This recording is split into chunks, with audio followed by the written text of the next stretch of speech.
Hey guys, welcome back to the channel. Thought I'd make a quick video of my recently restored 1993 KX500.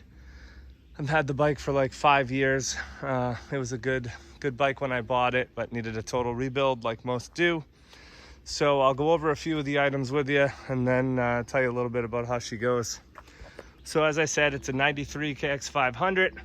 That was the last year that the AMA had the 500 Nationals, though the KX500 kept getting produced through the year 2004. And when I got this one a few years ago, I drove 4 hours to go get it. And it was some guy at a hunting camp that drove it up and down his road maybe once a year. So I went and grabbed it and needed a total restoration, had low compression, just a lot of things needed to be done with it. So what we did was tore it down to the frame, powder coated the frame, but before we did that, we added a JT Engine Works frame gusset kit. That's what a lot of the factory Kawasaki, Baja teams, and motocross teams did back in the day. If you look at the stock welds on the KX500, it's almost like from the factory, they didn't finish the welds.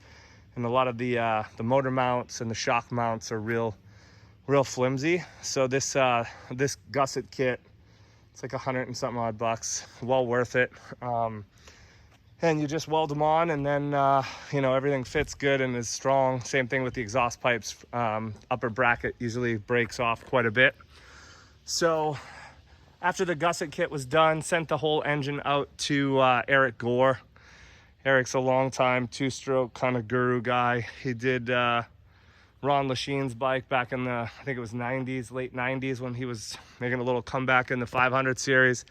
He also, tuned a lot of the European MXGP riders, was a factory mechanic over there.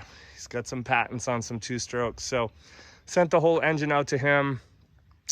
Basically did some porting, head work, new crank, basically everything. Rod, transmission gears were polished. So full engine is complete, not just a slap in the top end in them.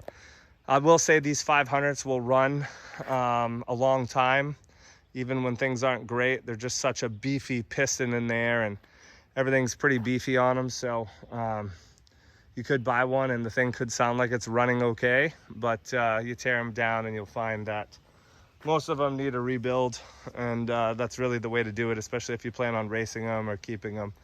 And for me, I have 9 500s right now, so this is my only Kawi. I had another KX500, but that was in a 2018 KTM 450 SXF frame, and I sold that. I prefer the original ones. So next up, we upgraded the rims. These are the stock hubs, but I put Excel rims on it and vapor blasted everything.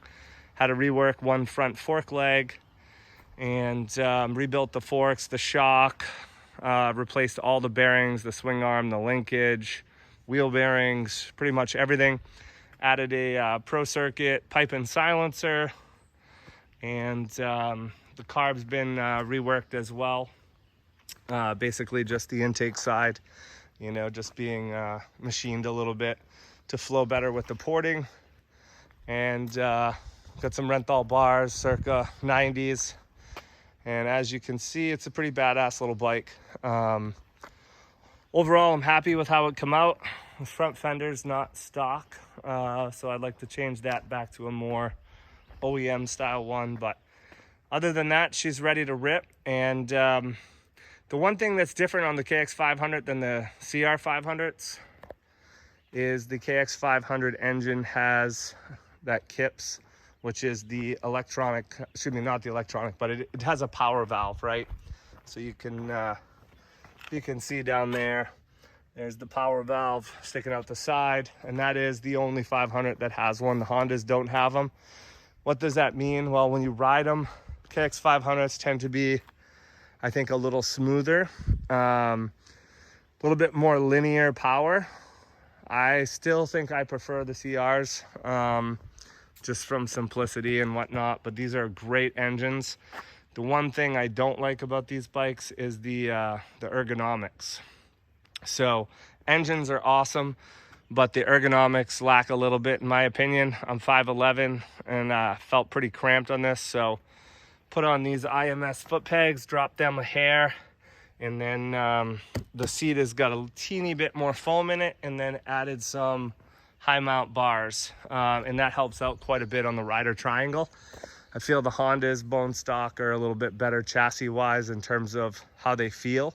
Renthal chain and sprockets, so basically a brand new bike. Everything on it's been gone through, vapor blasted, either replaced or rebuilt. Put some new radiators on it. Even though the stock ones were good, I'll save those for another OEM style build. And got the 93 style 500 graphics, so pretty badass little bike.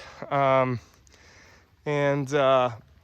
know, as you can see, the only thing I would probably do if I keep this as a pure like vintage race bike is upgrade the brakes.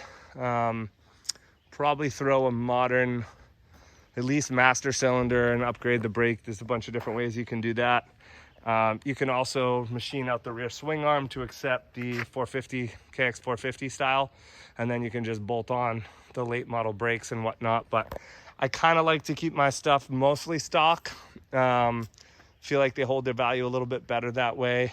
And this one's got the original tank, everything. So I also have the highly sought after 89 KX250 tank, but I'll save that probably for a different build. So anyways, what's it like to ride one of these? Well, a lot of people think they're just Widowmakers, which I guess in the wrong hands they can be. But if you have ridden two strokes before, and if you've got good throttle control and you understand that you can't jump on this thing and ride it like a 250 two-stroke where you're just wringing its neck, if you hold these things on, then you'll get in trouble. If you short shift them and keep them in the right smooth power, then they're pretty fun to ride, and they're actually pretty easy to ride. They have gobs of torque down low, actually a little bit more than a modern 450. So that is an advantage in my opinion. And where do I like to ride these? On nice, like loamy tracks. There's nothing like a big bore two-stroke where you can just let the thing eat. And you know, if you gear it right, you can pretty much leave them in third gear, much like a 450. Although I find I do like shifting them, you know, second, third, fourth on the track. And again, they're not super ridiculous unless you try to ride them like a 250 two-stroke. If you try to ring it out and really hang on and bang gears, you'll get in trouble pretty quick. These are the only bikes I've ever felt like I could loop out on after, you know, racing a number of years, and with all the two-strokes I've owned and fast bikes and everything. When you grab a handful of this and you're right in the meat of it and you hang on, you will feel like that rear wheel will either dig a trench or it'll pull right out from underneath you. Not just like a wheelie, but like loop it out and fast. So I love them. I think they're awesome. There's nothing like a well-tuned 500 big bore. You know, and then just the nostalgic factor, like, you know, all the stars of the old 80s and 90s, early 90s used to race these, right? David Bailey, Jeff Ward, Rick Johnson, Jeff Stanton, Jean-Michel Bale, and Ron Lachine. I mean, those guys would race 250 Supercross, 250 outdoors, 500 outdoors. Granted, they were 6-round series back then to make a total of 12, but pretty cool to go back and watch some of those races and then just see who the guys that really could ride them well and their riding style.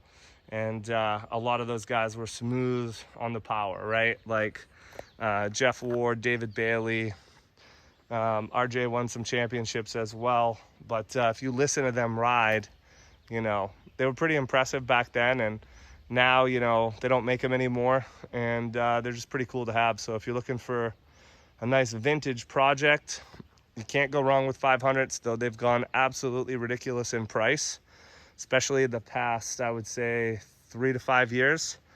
You used to be able to pick these up for next to nothing and rebuild them and have a pretty cool bike for 5-6 grand. Not anymore.